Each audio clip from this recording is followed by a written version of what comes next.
জানুয়ারিতে ইউএসএআইডির অর্থায়ন সাময়িকভাবে স্থগিতের নির্দেশ দেন মার্কিন প্রেসিডেন্ট ডোনাল্ড ট্রাম্প। এতে সংস্থাটির 90% বেশি চুক্তিভিত্তিক কর্মসূচি বাতিল করা হয়।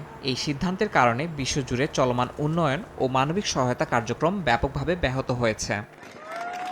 এরই ধারাবাহিকতায় সংস্থাটির অধিকাংশ কর্মীদের ছাঁটাইয়ের ঘোষণা দেয় ট্রাম্প প্রশাসন। বৃহস্পতিবার সংস্থাটির ওয়াশিংটন কার্যালয়ে শেষবারের মতো প্রবেশের সুযোগ পেলেন বরখাস্ত হওয়া কর্মীরা। কার্যালয়ে এসে নিজেদের ব্যক্তিগত জিনিসপত্র সংগ্রহ করেন তারা। এ সময় তাদের সম্মাননা জানাতে কার্যালয়ের সামনে জড়ো হন সাধারণ মানুষ। করতালির মাধ্যমে তাদের বিদায় জানানো হয়, যা আবেগ আপ্লুত করে ইউএসএআইডির বরখাস্ত কর্মীদের। সকালে এসেই আমি কেঁদে ফেলি।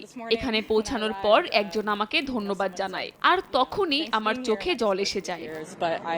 কর্মীদের জন্য সংস্থার কার্যালয়ে প্রবেশের সময়সীমা মাত্র 15 মিনিট নির্ধারণ করা হয়। দীর্ঘদিন ধরে কাজ করা কর্মীদের সংক্ষিপ্ত এই সময়ে ব্যক্তিগত জিনিসপত্র গুছিয়ে নিতে হয়। এর আগে তাদেরকে সদর দপ্তরে প্রবেশের অনুমতি দেওয়া হয়নি। এ নিয়ে তীব্র সমালোচনা তৈরি হয় যুক্তরাষ্ট্রে।